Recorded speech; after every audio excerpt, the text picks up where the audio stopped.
අයිබෝන් දරුවෝ ඔයගොල්ලෝ පුරුදු විදියට එකතු වෙලා ඉන්නේ tuition.lk වෙබ් අඩවියත් එක්ක. අපි ඒතකොට දරුවෝ එක වසරේ ඉඳලා 13 වසර වෙනකම්ම සියලුම විෂයන් වලට අදාළ සියලු පාඩම් මේ විදියට වීඩියෝ මගින් ඔයගොල්ලොත් එක්ක සම්බන්ධ වෙනවා.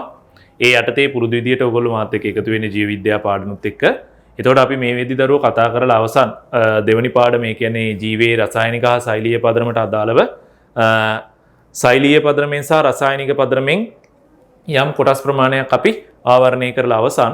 ඊට පස්සේ මම කල්පනා කරේ ඔයගොල්ලොත් එක්ක විභාග ප්‍රශ්න ඇසුරින් අපිට දෙවෙනි පාඩමේ ඊළඟ කොටස වෙන ඔය සෛලීය ශ්වසනය ඊට පස්සේ ප්‍රභා සංශ්ලේෂණ එන්සයිම ගැන තියෙන කොටස් වලින් ශ්වසනය පිළිබඳව ටිකක් වැඩිපුර මේ වීඩියෝ එකෙන් ඔයගොල්ලොත් එක්ක කතා කරන්න. ඊට පස්සේ අපිට ආපහු අපි මේ පාඩම කතා කරගෙන යනකොට ඊළඟ කොටස් ටිකෙත් එක්ක ඔයගොල්ලොත් එක්ක සම්බන්ධ වෙනවා. එතකොට 2010 සහ 2015 කියන අවුරුදු දෙකේ අපිට දීලා තියෙන විභාග ප්‍රශ්න ඇසුරින් තමයි මම මේ සෛලීය ශ්වසනය කියන කොටසත් එක්ක ඔයගොල්ලොත් එක්ක සම්බන්ධ වෙන්න යන්නේ. හරි. එතකොට මුලින්ම දරුවෝ අපි මතක් කරගමු මොකද්ද මේ ශ්වසනය කියලා කියන්නේ. සෛලීය ශ්වසනය. දැන් ශ්වසනය කිව්වහම අපි දන්නවා මේ බාහිර පරිසරයෙන් ඔක්සිජන් ලබාගෙන බාහිර පරිසරයට කාබන් ඩයොක්සයිඩ් පිට කිරීම තමයි අපි ශ්වසනය කියලා සාමාන්‍ය භාවිතයේදී කියන්නේ හුස්ම ගැනීම සහ පිට කිරීම. අන්න එතෙන්දි ගන්න ඔක්සිජන් තමයි මේ ශ්වසනයට පාවිච්චි වෙන්නේ. ඒකම තමයි ඒකට ශ්වසනය කියලා සෛල තුලදී සිද්ධ වෙන ක්‍රියාවලියට ශ්වසනය කියලා කියන්නේ. දරුවෝ මේ සෛල තුලදී කාබනික ආහාර, ග්ලූකෝස් වගේ කාබනික ආහාර ඔක්සිකාරක ක්‍රියාවලියක් මගින් පියවරෙන් පියවර බිඳහෙලලා ශක්තිය නිදහස් කිරීමේ ක්‍රියාවලිය තමයි දරුවෝ අපි මතක තියාගන්න ඕනේ ශ්වසනය කියලා හඳුන්වන්නේ. සෛලීය ශ්වසනය කියලා හඳුන්වන්නේ යම් ඒ ක්‍රියාවලිය. ඒතර මේ සෛලීය ශ්වසන ක්‍රියාවලිය ඔක්සිජන් සහිත තත්ත්වයටදී සිද්ධ වෙනවා, ඔක්සිජන් රහිත තත්ත්වයටදී සිද්ධ වෙනවා. ඔක්සිජන් සහිත තත්ත්වයටදී සිද්ධ වෙනකොට අපි මේකට කියනවා ස්වායු ශ්වසනය කියලා. ඔක්සිජන් රහිත තත්ත්වයටදී සිද්ධ වෙනකොට අපි මේකට කියනවා නිර්වායු ශ්වසනය කියලා. එතකොට ඔක්සිජන් සහිත තත්ත්වයටදී සිද්ධ වෙන ක්‍රියාවලි ශ්‍රේණිය තමයි අපිට ටිකක් වැඩිපුර සංකීර්ණත්වයකින් යුක්තව කතා කරන්න තියෙන්නේ. එතකොට 2010 විභාග ප්‍රශ්න තමයි දරුවෝ මේ ස්ක්‍රීන් එකේ ඔයගොල්ලන්ට පේන්නේ. මේ විභාග ප්‍රශ්නේ ඔයගොල්ලන් අහලා තියෙනවා මෙන්න ග්ලූකෝස් පයිරුවේට් බවට පත් වෙනවා. ඊට පස්සේ ඒක ඇසිටයිල් සයන්සයින් මේ බවට පත් වෙනවා. ඊට පස්සේ මේ වගේ චක්‍රීය මාර්ගයක ගමන් කරලා එතෙන්දි හැදෙන ඔක්සිහරණය වූ සහ එන්සයිම C කියලා තවත් පියවරකට ගිහිල්ලා අවසාන ප්‍රතිඵලයේ විදිහට ජලය හැදෙනවා. මේ ව්‍යුහගත රචනාකාරයේ ප්‍රශ්නයක් දරු. හරි. එතකොට මේකේ ඔයාලට පේනවා මේ දීලා තියෙන සංයෝග වලින් මේ කතා කරන්නේ සෛලීය ස්වායු ශ්වසනය ගැන. පළවෙනි ප්‍රශ්නේ අහලා තිනවා ABC කියන ක්‍රියාවලිය නම් කරන්නලු. හරිත්. ඒවා සෛලයක් තුල සිදුවන ස්ථාන. එක් ග්ලූකෝස් අණුවක් ශ්වසනයේදී A හා C වල නිපදවන ATP අණු සංඛ්‍යාවක් කොපමණද? හරි. ඔය ඔක්කොම ටික කතා කරන් දරුවෝ මම මේ යාන්ත්‍රණය චුට්ටක් ඔයගොල්ලන්ට පැහැදිලි කරලා දෙන්න. හරිද? යාන්ත්‍රණය චුට්ටක් ඔයගොල්ලන්ට පැහැදිලි කරලා දෙන්න. හරි. සෛලීය ස්වායු ශ්වසනය. හරිද? සෛලීය ස්වායු ශ්වසනය. සෛලීය ස්වායු ශ්වසනය.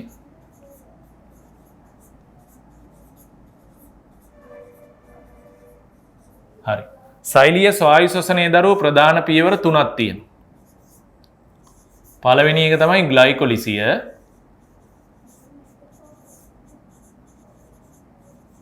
දෙවෙනි එක ක්‍රේබ් චක්‍රය. හැන්ස් ක්‍රේබ් කියන විද්‍යාඥයා තමයි ඒක හොයාගන්නේ. ඒකින්ද ඒක හඳුන්වනවා ක්‍රේබ්ස් චක්‍රය කියලා. සිට්‍රික් අම්ල චක්‍රය කිව්වත් කමක් නැහැ. ඊළඟට කියනවා ඉලෙක්ට්‍රෝන පරිවහන දාමය. ඉලෙක්ට්‍රෝන පරිවහන දාමය. ඉලෙක්ට්‍රෝන පරිවහන දාමය. ඔක්සිකාරක පොස්පරයිලීකරණය කියලාත් කියනවා. හරිද? ඔක්සිකාරක පොස්පරයිලීකරණය කියලාත් කියනවා. ඔක්සිකාරක පොස්පරයිලීකරණය කියලාත් කියනවා. හරි. ග්ලයිකොලිසිය, ක්‍රේබ්ස් චක්‍රය සහ ඉලෙක්ට්‍රෝන පරිවහන දාමය.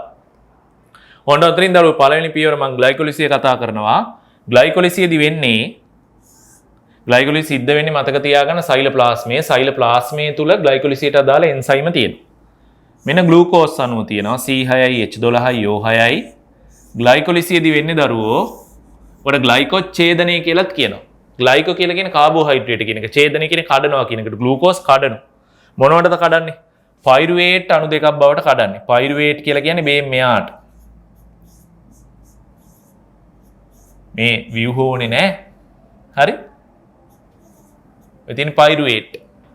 මේකේ කාබන් 3යි. මෙතන කාබන් 2ක් තියෙනවා. එතකොට මෙතෙන්දි කාබන් ඩයොක්සයිඩ් පිටවීමක් වෙන්නේ නැත්නම් මෙතන කාබන් 6න් කාබන් 3ක් හැදෙනකොට ඒ වගේව දෙකක් හැදෙන්න ඕන. මේ තියෙන්නේ පයිරුවේට් දරුවෝ. මේ තියෙන්නේ පයිරුවේට්. මේ ග්ලූකෝස් එහෙනම් ඔය ග්ලයිකොලිසිය කියලා කියන එකේදී වෙන්නේ ග්ලූකෝස් පයිරුවේට් දෙකක් බවට පත් වෙන එක. පයිරුවේට් දෙකක් බවට පත් වෙනකොට දරුවෝ ඕගොල්ලෝ මතක තියාගන්න ඕනේ මෙතන අතරමැදි සංකීර්ණ ප්‍රතික්‍රියා මාලාවක් සිද්ධ වෙන එන්සයිම් වල බලපෑමෙන් අපිට ඒවා ඕන වෙන්නේ නැහැ විභාගෙට. විභාගෙදී අපිට මාර්කින් ස්කීම් වල දීලා තියෙන්නේ දැනගන්න ඕනේ ග්ලූකෝස් පයිරුවේට් බවට පත් වෙනවා. එතෙන්දි හැදෙන්නේ මොනවද කියන එක. ග්ලූකෝස් පයිරුවේට් බවට පත් වෙන මේ ක්‍රියාවලියේදී දරුවෝ ATP අණු 4ක් හැදෙනවා. 4ක් ADP ඇඩිනොසින් ඩයිෆොස්ෆේට් 4ක් අකාබනික පොස්පරස් කෑලිත් එක්ක එකතු වෙලා 4ක් ATP හැදෙන. 4ක් ATP හැදෙන. ATP ඇඩිනොසින් ට්‍රයිෆොස්ෆේට් අපි දන්නවා සාර ශක්ති වාහකය විදිහට ක්‍රියා කරන ශක්තිය සංචිත කරලා පවත්වා ගන්න ඕනේ ATP 4ක් හැදුණා. ඔතෙන්දි දරුවෝ මේ ආරම්භක පියවරකට ATP දෙකක් වැය වෙනවා. දෙකක් ATP වැය වෙනවා. දෙකක් ADP ධන අකාබනික පොස්පරස් බවට පත් වෙනවා. හරි? එතකොට ATP 4ක් හැදුනට ATP දෙකක් වැය වෙනවා. ඊට අමතරව තව ශක්තිජනක සංයෝගයක් හැදෙනවා. තව ශක්තිජනක සංයෝගයක් හැදෙනවා. අපි ඒක හඳුන්වනවා NADH කියලා. ඒ වගේම දෙකක් NAD+ දෙකක් NADH හදන. දෙකක් NADH හදන. එතකොට ඕන් ඔය ක්‍රියාවලිය ටික තමයි ග්ලයිකොලිසියේදී සිද්ධ වෙන්නේ. ඕන් ඔය ක්‍රියාවලිය ටික තමයි දරුවෝ ග්ලයිකොලිසියේදී සිද්ධ වෙන්නේ. හරි? ග්ලූකෝස් පයිරුවේට් බවට පත් වෙනවා. ග්ලූකෝස් පයිරුවේට් බවට පත් වෙනකොට ATP අණු 4ක් හැදෙනවා. NADH අණු 2ක් හැදෙනවා. නිකොටිනිමයිඩ් ඇඩිනීන් ඩයිනියුක්ලියෝටයිඩ් තමයි NADH කියලා කියන්නේ. නිකොටිනිමයිඩ් ඇඩිනීන් ඩයිනියුක්ලියෝටයිඩ් කියන එක පැහැදිලි මදි හින්දා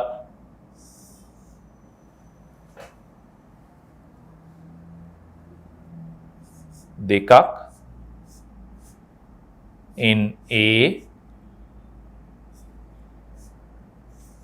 NADH. හරි? නිකොටිනිමයිඩ් ඇඩිනීන් ඩයිනියුක්ලියෝටයිඩ් ශක්තිජනක සංයෝගය. හරි? හරි.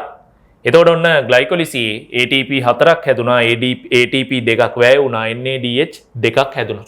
ඕක සිද්ධ වෙන දරුවෝ සයිලෝප්ලාස්මේදී මතක තියාගන්න මේ පියවර සිද්ධ වෙන්න ග්ලයිකොලිසිය කියන පියවර සිද්ධ වෙන්න ඔක්සිජන් ඕනේ වෙන්නේ නැහැ. මේක නිර්වායු ශ්වසනයට සහ ස්වායු ශ්වසනය කියන ක්‍රියාවලි දෙකටම පොදු වෙච්ච ක්‍රියාවලිය තමයි ග්ලයිකොලිසිය කියලා කියන්නේ. එතකොට සෛලීය ස්වායු ශ්වසනයේ පළවෙනි පියවර ග්ලයිකොලිසිය ඕන් ওই විදියට අවසන් වෙනවා. ග්ලයිකොලිසිය ඕන් ওই විදියට අවසන් වෙනවා. ඊට පස්සේ දරුවෝ දැන් මේ ග්ලයිකොලිසියේදී හැදෙන පයිරුවේට් ඔක්සිජන් තියෙනවා නම් සෛලයට හොඳ ඔක්සිජන් සැපයුමක් තියෙනවා නම් සෛලීය ශ්වසන ක්‍රියාවලියේ ඊළඟ පියවරවල් වලට යන්න මයිටොකොන්ඩ්‍රියා පූරකයට යන්න ඕනේ. මයිටොකොන්ඩ්‍රියා පූරකයේ තමයි ඊකට අදාළ වෙච්ච එන්සයිම පවතින දරුවෝ. මයිටොකොන්ඩ්‍රියා පූරකයේ තුල තමයි ඒකට අදාළ එන්සයිම පවතින. එතකොට මයිටොකොන්ඩ්‍රියා පූරකයට ගමන් කරලා මයිටොකොන්ඩ්‍රියා පූරකයේදී මේ ක්‍රේබ්ස් චක්‍රය කියන ක්‍රියාවලියට දායක වෙනවා. ඒකට දායක වෙන්න කලින් තව අතුරු සම්බන්ධක ප්‍රතික්‍රියාවක් තියෙනවා. අපි ඒක ගැන ඊළඟට කතා කරමු. සම්බන්ධක ප්‍රතික්‍රියාවක් තියෙනවා. අපි ඒක හඳුන්වනවා පයිරුවේට් ඔක්සිකරණය කියලා. පයිරුවේට් ඔක්සිකරණය කියලා හඳුන්වනවා. දැන් මේ අර හැදිච්ච පයිරුවේට් දරුවෝ.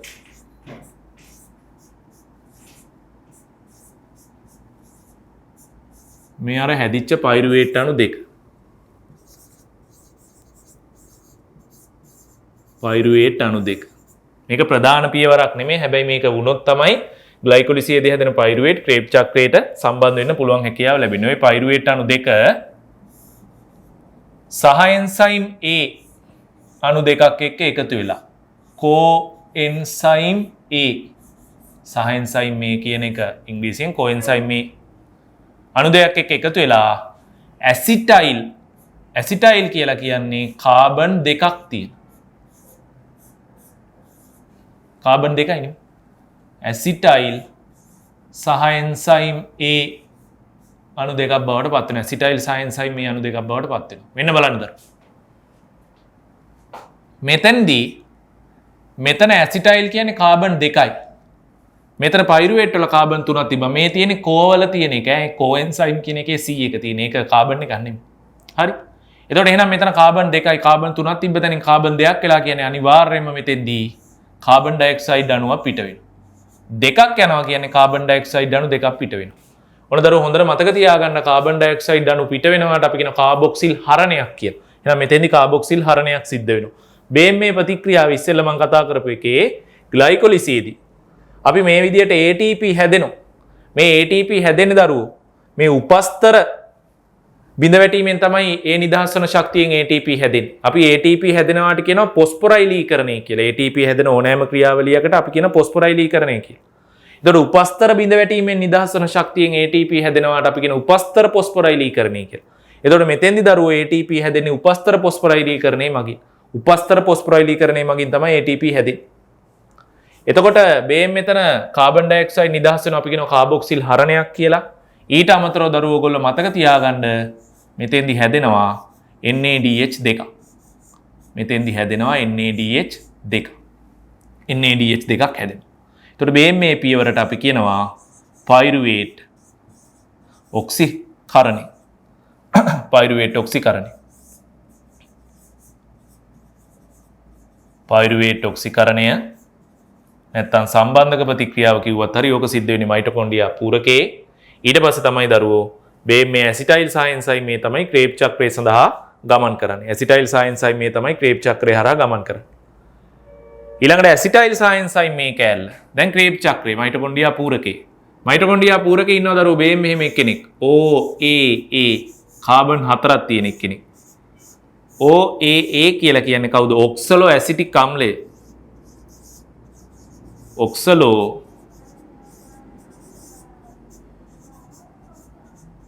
ඇසිටික් අම්ලය. මේ ඔක්සලෝ ඇසිටික් අම්ලය අර ඇසිටයිල් සහ එන්සයිම් මේ දෙකත් එක්ක එකතු වෙනවා.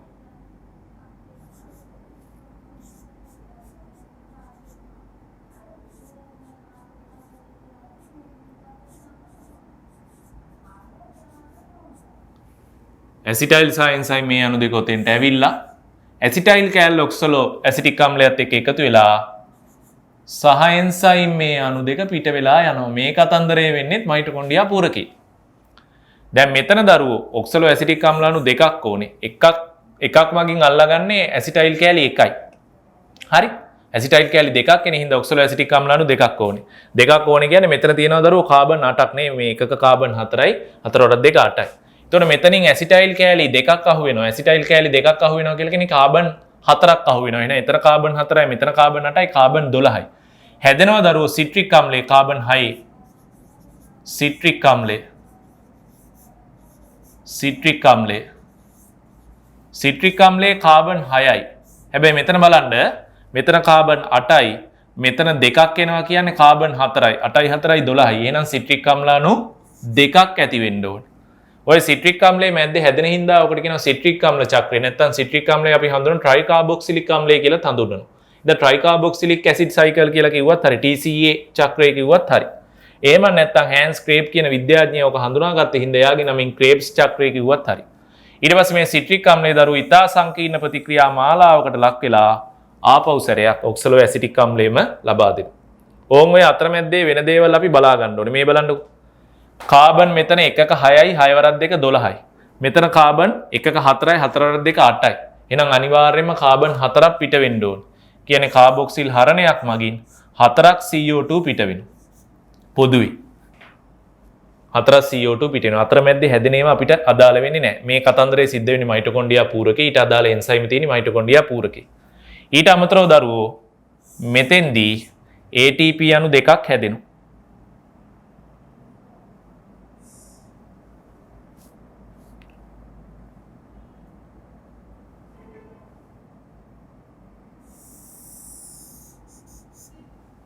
ATP අණු දෙකක් හැදෙනවා. දෙකක් ATP හැදෙනවා. දෙකක් ATP හැදෙනවා. දෙකක් ATP හැදෙනවා. ඊට අමතරව මෙතෙන්දී NADH 6ක් හැදෙනවා. NADH 6ක් හැදෙනවා. මේවා නම් මතක තියාගන්න වෙනවා දරු. NADH 6ක් හැදෙනවා. තව අලුත් ශක්තිජනක සංයෝගයක් හැදෙනවා. ඒක අපි හඳුන්වනවා FADH2 කියලා. FADH2 දෙකක් හැදෙනවා. FADH2 දෙකක් හැදෙනවා. මේ NADH FADH2 කියලා කියන්නේ සහ එන්සයිම්. සහ එන්සයිම්. NAD+ FAD. NAD+ ඊට පස්සේ FADH කියලා කියන්නේ සහ එන්සයිම්. මේ සහ එන්සයිම් ඔක්සිහරණයට ලක්වීම මෙතෙන්දි වෙන්නේ. හයිඩ්‍රජන් එකක් එක්ක එකතු වෙලා මෙයා තව හයිඩ්‍රජන් එකක් එක්ක එකතු වෙලා ඔක්සිහරණයට ලක්වීම සිද්ධ වෙන්නේ. අන්න එහෙනම් මේ සිට්‍රික් අම්ල චක්‍රය නැත්නම් ක්‍රේබ්ස් චක්‍රය අවසන් වෙනකොට 4යි කාබන් ඩයොක්සයිඩ් හැදිලා පිට වෙනවා. ATP අණු දෙකක් NADH 6ක් සහ FADH2 දෙකක් විදිහට හැදිලා තියෙනවා ඔක්සිහරණය වෙච්ච සහ එන්සයිම සහ ATP. ඔය එතකොට දරුවෝ සිට්‍රික් අම්ල චක්‍රය නැත්නම් ට්‍රයිකාබොක්සිලික් අම්ල චක්‍රය නැත්නම් ක්‍රේබ්ස් චක්‍රය. ඒ දෙවෙනි පියවර. ඊට පස්සේ අපි යනවා දරුවෝ තුන්වෙනි පියවරට. ඉලෙක්ට්‍රෝන පරිවහන දාමය. ඔය ඉලෙක්ට්‍රෝන පරිවහන දාමය සිද්ධ වෙන්නේ මයිටොකොන්ඩ්‍රියාව මම මෙහෙම ඇන්දොත්. මේ මයිටොකොන්ඩ්‍රියාවේ අභ්‍යන්තර පටලේ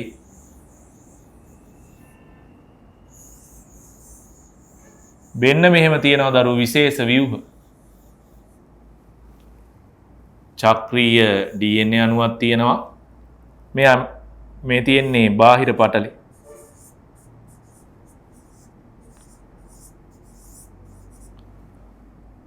මේ අභ්‍යන්තර පටලේ.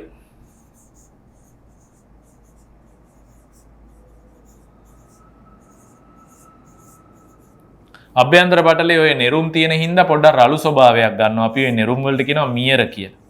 මියර. බාහිර පටලේ නෙරුම් නැහැ. සුමට ස්වභාවයක් පවතින. මේ චක්‍රීය DNA අණු.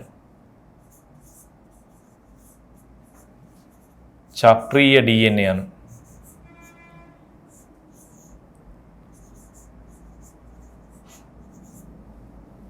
මේ තියෙන්නේ මයිටොකොන්ඩ්‍රියාවේ පූරකේ දරුවෝ පූරකේ. ඕක තුල තව තියෙනවා මේ විදිහට තැන් වල 70S රයිබෝසෝම් පවතිනවා.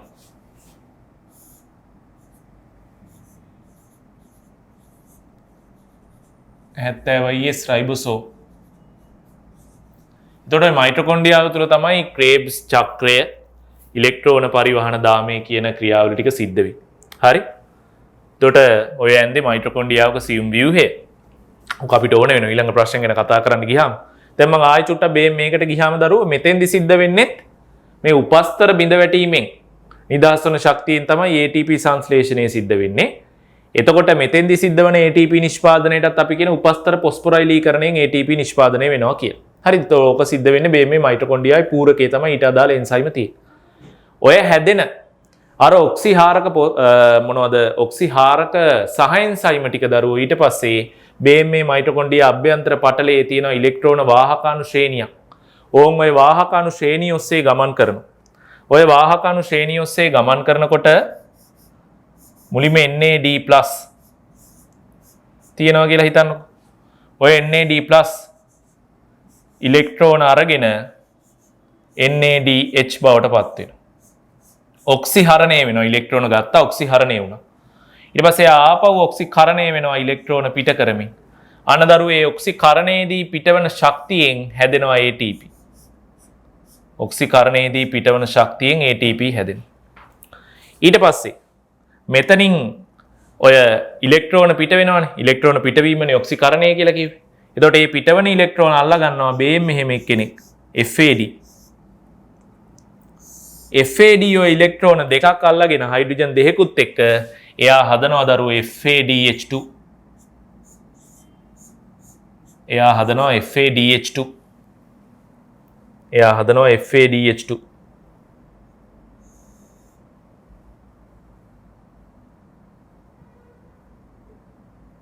එයා හදනවා FADH2. ඔක්සිහරණය වෙලා FAD ඔක්සිහරණය වෙලා ඉලෙක්ට්‍රෝන ගත්තා.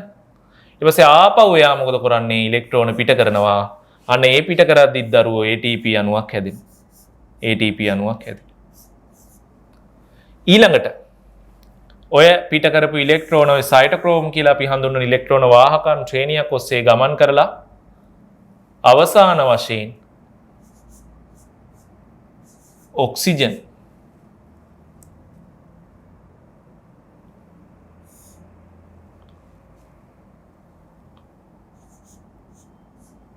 ඔය ඉලෙක්ට්‍රෝන සහ හයිඩ්‍රජන් අරගෙන ජල අණුවක් නිෂ්පාදනය කරනවා. බේම් මෙතෙන්දිත් ATP හැදෙනවා.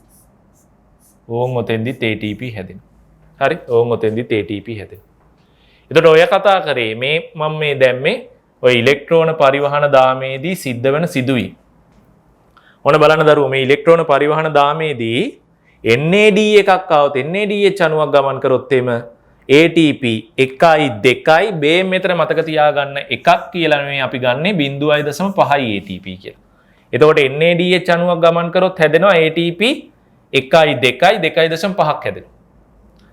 FADH2 අණුවක් ගමන් කරොත් 1.5යි.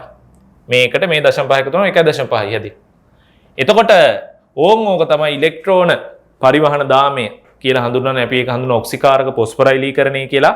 ඔය ඔක්සිකාරක පොස්පොරයිලීකරණය කියන එක සිද්ධ වෙන්නේ බේම් මේ අභ්‍යන්තර පටලයේ මියරවල මේ අභ්‍යන්තර පටලයේ මියර විදිහට මේ නෙරුම් සහිත වීමෙන් ඔය ඔක්සිකාරක පොස්පොරයිලීකරණයේ සිදුවීමට හොඳ ඉහළ පෘෂ්ඨික ක්ෂේත්‍රඵලයක් ලබා දීලා තිනවා. ඊට අදාළ එන්සයිම් ඔය මියර මත පවතින. ඔය මියර මත පවතින. හරි? එතකොට දරුවෝ දැන් අපි මේ වෙනකන් හරි කතා කරපු ශක්තිජනක ඔක්සිහරණයට ලක් වෙච්ච සහ එන්සයිම් ඔක්කොම ටික මේ ඉලෙක්ට්‍රෝන පරිවහන දාමයට ඇතුල් වෙනවා. ඉලෙක්ට්‍රෝන පරිවහන දාමයට ඇතුල් වෙනවා. අපි බලමු මොනවද පොඩි සටහනක් දාගෙන බලමු එක් එක් තැන්වලදී හැදිච්ච ඔක්සිකරණයට ලක් වෙච්ච ඔක්සිහරණයට ලක් වෙච්ච සහ එන්සයිම අපි පොඩි සටහනක් දාගෙන බලමු. ඔන්න වෙන පළවෙනි අවස්ථාව. මෙතන හැදෙනවා දරුවෝ NADH දෙකක්. ග්ලයිකොලිසීදී NADH දෙකක් හැදුණානේ. ග්ලයිකොලිසීදී NADH දෙකක් හැදුණා. එහෙනම් මම මෙතන දානවා දෙකක් NADH. ඒක හැදෙන්නේ ග්ලයිකොලිසීදී. ඒක හැදෙන්නේ ග්ලයිකොලිසීදී. ග්ලයිකොලිසිය.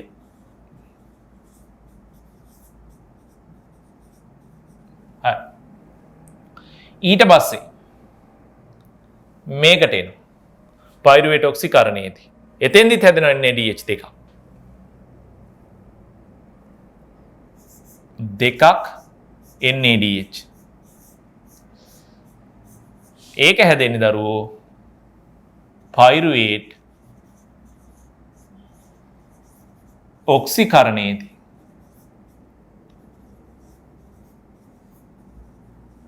පයිරුවේට් ඔක්සිකරණයේදී. ඊට පස්සේ අපි යනවා ක්‍රේබ් චක්‍රයට.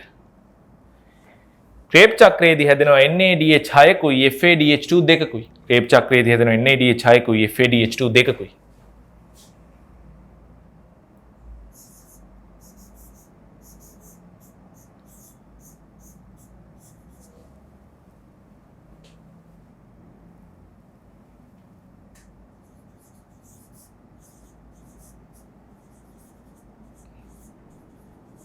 ක්‍රේබ් චක්‍රය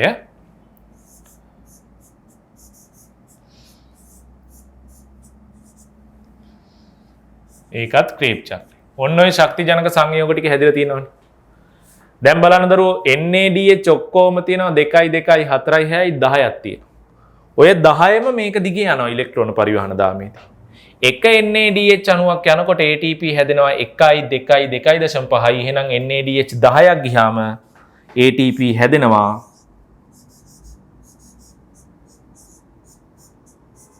1කට 2.5යි නම් 10කට 25ක් හැදෙනවනේ. 25ක් හැදෙනවා දරුවෝ 10කට.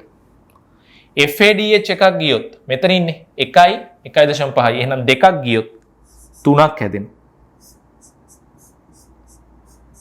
FADH2 දෙකක් ගියා කියලා කියන්නේ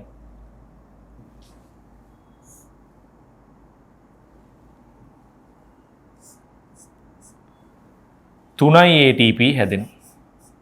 එහෙනම් දරුවෝ මේ කිව්ව ශක්තිජනක සංයෝග ටිකෙන් විතරක් ATP නිෂ්පාදනය වන ඉලෙක්ට්‍රෝන පරිවහන දාමේදී 28ක් හැදෙනවා. පරණ සිලබස් වල ඕගොල්ලෝ බලනකොට මේ පරණ සිලබස් වල දරුවෝ ඕගොල්ලෝ බලනකොට මෙතනත් එකක් විදියට තමයි ගණන් ගන්නේ. අලුත් සිලබස් එකේ මෙතන 0.5ක් විදියට තමයි ගණන් ගන්නේ. එතකොට 28යි ATP හැදෙනවා මතක තියාගන්න ඒ ශක්තිජනක සංයෝග වලින් විතරක්. දැන් බලමු අපි මේ වෙනකන් ATP තව කීයක් හැදුනද කියලා මුලින් ඉඳන්. ක්‍රේබ් චක්‍රයේදී ATP 4ක් හැදුනට 2ක් වැය වෙනවා. ලාභේ 2යි. එහෙනම් එතෙන්දි 2යි කියලා ගණන් ගන්න. පයිරුවේට් ඔක්සිකරණයේදී ATP හැදෙන්නේ නැහැ. සෝරි මෙතන ග්ලයිකොලිසිස් ක්‍රේබ් චක්‍රය කියලා මට වැරදිලා කිව්වේ. ග්ලයිකොලිසියේදී ATP 4ක් හැදුනට ATP 2ක් වැය වෙනවා. ATP ලාභේ 2යි. ඒ හින්දා එතන ATP අපි 2යි කියලා තමයි ගණන් ගන්න. පයිරුවේට් ඔක්සිකරණයට එනකොට එතන හැදෙන්නේ නැහැ ATP. ක්‍රේබ් චක්‍රයට එනකොට ATP 2ක් හැදෙනවා. ATP 2ක් හැදෙනවා. එහෙනම් දරුවෝ මේ ඉලෙක්ට්‍රෝන පරිවහන දාමෙන් ATP 28ක් හැදෙනකොට කලින් හැදිලා තිබ්බ ATP 4යි තියෙන්නේ. ග්ලයිකොලිසියේදී ලාභ වෙච්ච ATP 2යි, ක්‍රේබ් චක්‍රයේදී හැදිච්ච ATP 2යි. එහෙනම් හැදෙන මුළු ATP ගාන මතක තියාගන්න. මුළු ATP ගාන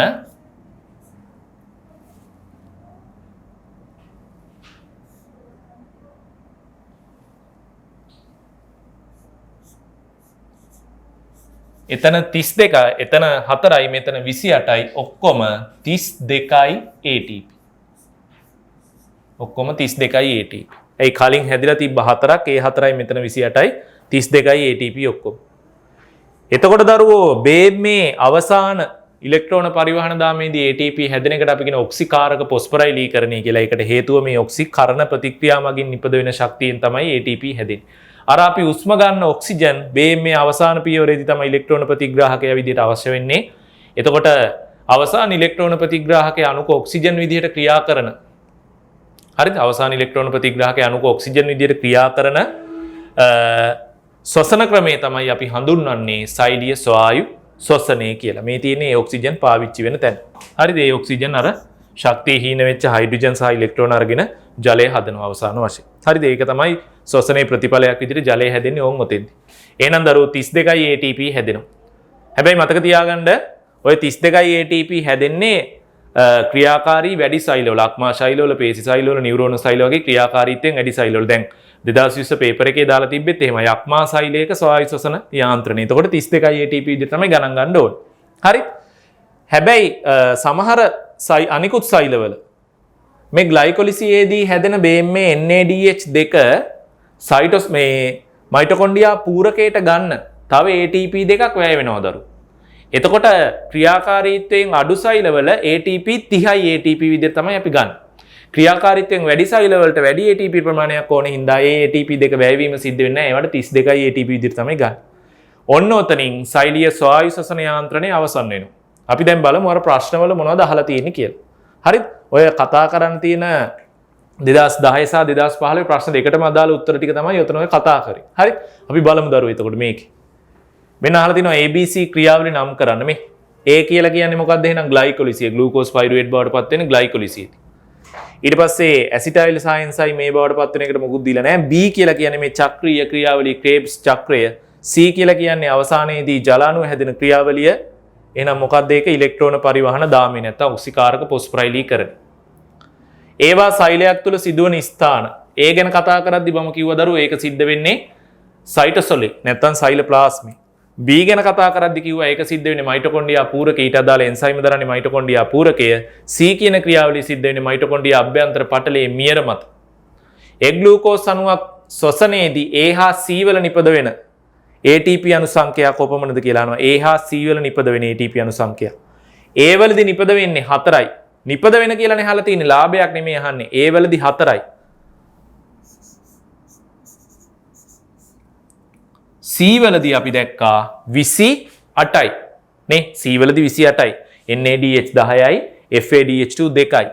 28යි. හරි? ඊට පස්සේ අපි යනවා ඊළඟ ප්‍රශ්න ටිකට එකේ. හරි. ඊට පස්සේ දරුවෝ අපිට කතා කරන්න තියෙනවා C ක්‍රියාවලියේදී සහභාගී වන ඉලෙක්ට්‍රෝන વાહක වර්ග තුනක්. C කියලා අපි හැඳින්වුවේ ඉලෙක්ට්‍රෝන පරිවහන දාමේ නැත්නම් ඔක්සිකාරක පොස්පරයිලීකරණය. එතෙන්දී එතකොට NAD, FAD, සයිටෝක්‍රෝම් කියන ඉලෙක්ට්‍රෝන වාහක වර්ග තුනක් දායක වුණා. ඔක්සිජන් නොමැති විට ඊළඟ ප්‍රශ්නේ පයිරුවේට් මගින් සෛල තුල නිපදවිය හැකි ඵල දෙකක්. ඔක්සිජන් නොමැති විට කියන්නේ දරුවෝ නිර්වායු ශ්වසනයේදී. නිර්වායු ශ්වසනයේදී අපි දන්නවා බැක්ටීරියා සෛලවල සහ සතුන්ගේ සෛලවල විශේෂ වශයෙන් හැදෙන ලැක්ටික් අම්ලය අපි ලැක්ටික් අම්ල පැසීම කියලා කතා කරනවා. ශාක සෛලවල ඊස්ට් වගේ දිලිරවල සෛලවල හැදෙනවා ඊතයිල් මධ්‍යසාර නැත්නම් එතිල් මධ්‍යසාර පැසීම. එතකොට ඵල දෙකක් අපිට කතා කරන්න පුළුවන් ලැක්ටික් අම්ලය සහ ඒතයිල් මධ්‍යසාර නැත්නම් එතිල් මධ්‍යසාරය. ඊළඟට ගානක් හදන්න තියෙනවා. ග්ලූකෝස් වල ස්වායු ශ්වසනයේදී සෛල තුල නිපද වෙන අණු සංඛ්‍යාව සහ පහත දත්ත උපයෝගී කරගෙන ස්වායු ශ්වසනයේ ශක්ති පරිවර්තන කාර්යක්ෂමතාව සොයන්න. හරි. මම මෙතරම් උඩ එක හදන්න. දත්ත ටික මෙතන තියෙන හින්දා. හරි.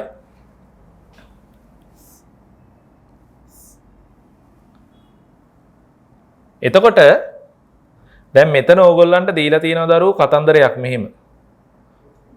ග්ලූකෝස් අණුවක් සම්පූර්ණයෙන්ම කාබන් ඩයොක්සයිඩ් හා ජලය බවට පත් වෙනකොට ගිබ් ශක්තිය දීලා තිනවා. ඒකේ පිටවන ශක්තිය ඍණ ලකුණනේ දාලා තියෙන. ඒ කියන්නේ ශක්තිය පිට වෙනවා. තාපදායක ප්‍රතික්‍රියාවක් ඍණ 2880යි. සම්පූර්ණ ග්ලූකෝස් අණුවක් කාබන් ඩයොක්සයිඩ් හා ජලය බවට බිඳ වැටෙන විට. ඒතකොට අපිට බලන්න තියෙන්නේ මේ ශ්වසනය ඕක වගේ කොච්චර ප්‍රමාණයකින් කාර්යක්ෂමද කියන එක. ඒතකොට මෙතන දීලා තියෙනවා ATP අණුවක් බිඳ වැටෙනකොට ඍණ 30.6ක ශක්ති ප්‍රමාණයක් නිදහස් කරනවා කියලා. එහෙනම් අපිට ඔය ගාන හදන්න වෙන්නේ මෙහෙමයි දරුවෝ. අපි ලියනවා මුලින්ම නිපද වෙන ATP අණු සංඛ්‍යාව නිපද වෙන ATP අණු සංඛ්‍යාව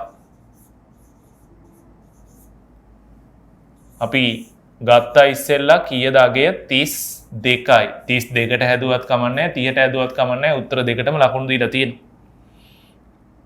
එහෙනම් අපි හොයනවා කාර්යක්ෂමතාව.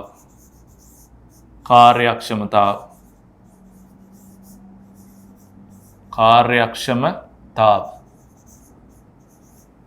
සමානයි ඍණ 2880 වගේ කොච්චරද කියලානේ බලන්න තියෙන්නේ 32ක් හැදෙනවා. එකකින් ඍණ 30.6යි.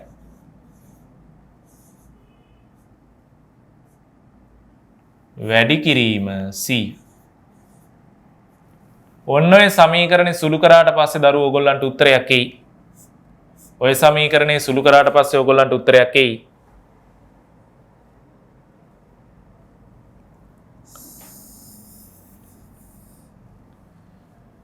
ඔය සමීකරණේ සුළු කරාට පස්සේ ඔයගොල්ලන්ට උත්තරයක් එයි.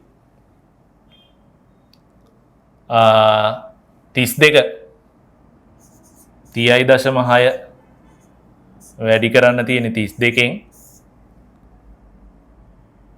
6 වරක් 2 12යි මෙතෙන්ට 1යි 6යි 18යි 1යි 9යි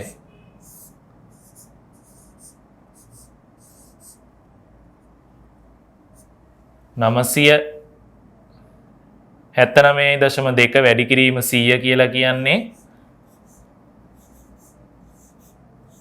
ඔන්න ඕක ඍණනේ බෙදන්න තියෙන්නේ 2880න් බිඳුවට බිඳුව කැපුණා 9792 288න් බෙදන්න තියෙන්නේ. ඔන්න ඕක සුළු කරාට පස්සේ දරුවෝ ඔයගොල්ලන්ට එනවා උත්තරයක් 134යි කියලා. හරි 134යි කියලා එනවා උත්තරයක්. ඔන්න ස්වායු ශ්වසනයේ කාර්යක්ෂමතාවය 32යි ATP වලට හැදුවොත් 34යි කියන උත්තරයක්. 30යි ATP වලට හැදුවොත් ওই විදිහටම තමයි හදන්නේ. එකම වෙනස මේ මෙතන 30යි එන්නේ 31.87යි කියලා එනවා 100ට. හරි 31.87යි කියලා එනවා 100ට. එතකොට ඔය දරුවෝ ස්වායු ශ්වසන කාර්යක්ෂමතාව හරි. එතකොට මේ ප්‍රශ්නෙට අදාළව අහලා තිබ්බ කතන්දර ටික ඉවරයි 2010 ප්‍රශ්නෙට අදාළව. ඊට පස්සේ මම ඔයගොල්ලන්ට කතා කරන්න යනවා 2015 ප්‍රශ්නේ. ඒකත් දැන් මම ඇන්දා. සම්පූර්ණයෙන්ම නම් කරන ලද රූප සටහනක් භාවිතේ මේක රචනා ප්‍රශ්නයක් ලකුණු 150ක ප්‍රශ්නයක් දරුවෝ. එන්න බලන්න. ලකුණු 150ක ප්‍රශ්නයක්.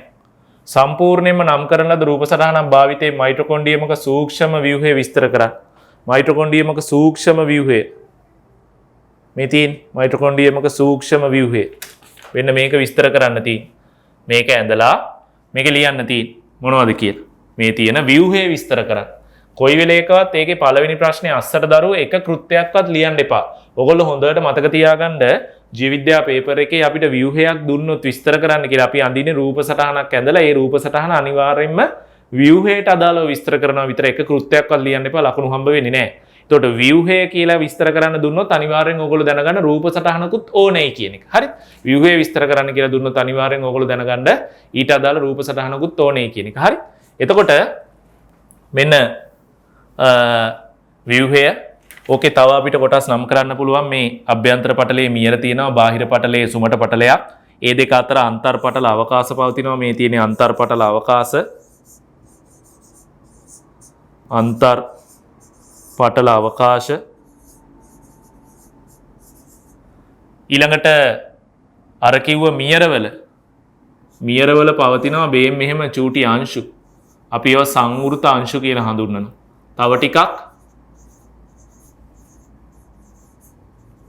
සංවෘත අංශු තව ටිකක් පෘෂ්ඨ වර්ගඵලය වැඩි කරන්න සංවෘත අංශු පවතිනවා. හරි. ඕන් ඔය ව්‍යුහේ ඊට පස්සේ විස්තර කරන්නයි දරුවෝ තියෙන්නේ. මැද්දේ තියෙන පූරකය කියලා අපි හඳුන්වනවා මැද්දේ තියෙන කොටසට. ඒකේ තමයි ඔය 70 වයස් රයිබෝසෝම සහ චක්‍රීය DNA අණුවක් පවතින. ඊට පස්සේ අහනවා සෛලීය ශ්වසනයේදී මයිටොකොන්ඩ්‍රියා වල කාර්යභාරය පැහැදිලි කරන්න.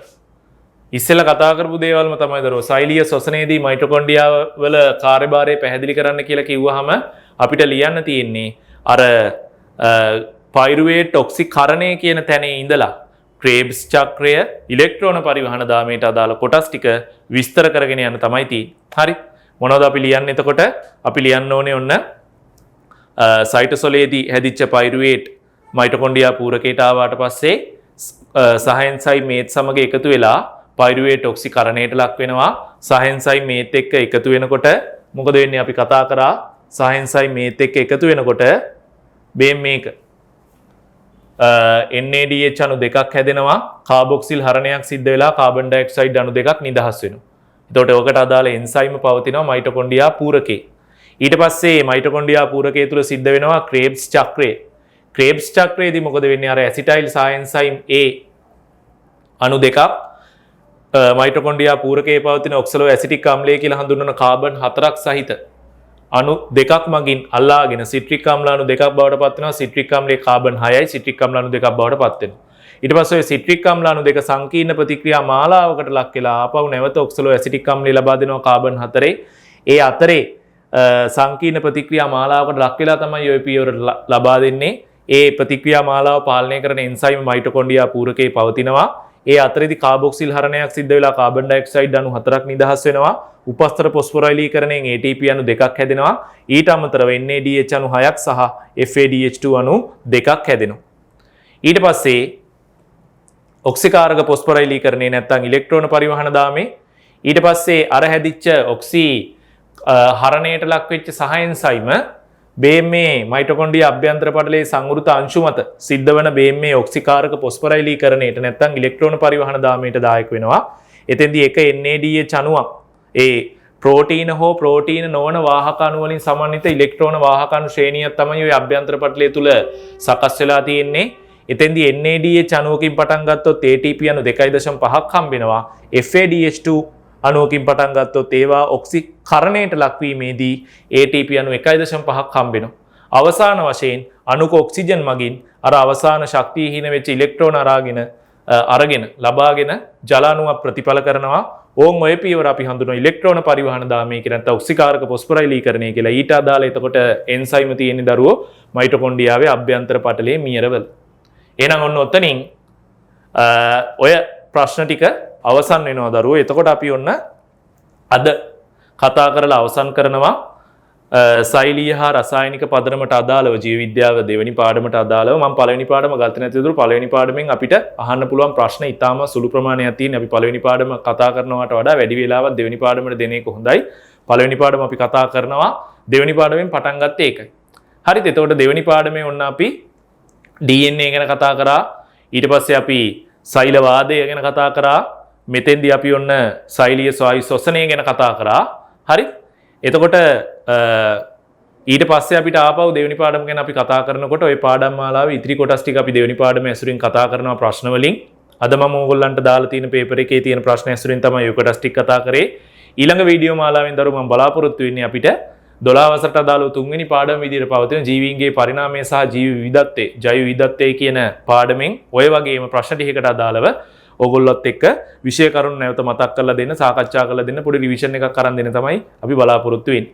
එහෙනම් මම බලාපොරොත්තු වෙන ඕගොල්ලොන්ගෙන් යම් කිසි ප්‍රමාණයක් ඕගොල්ලන්ට විෂය කරුණු මතක් කරගැනීමට හැකියාව ලැබෙන්නේ නැති කියලා මේ පාඩම් මාලාවෙන් මේක ඕගොල්ලෝ යාළුවන් අතරටත් යවන්න, යාළුවන්ටත් කියන්න.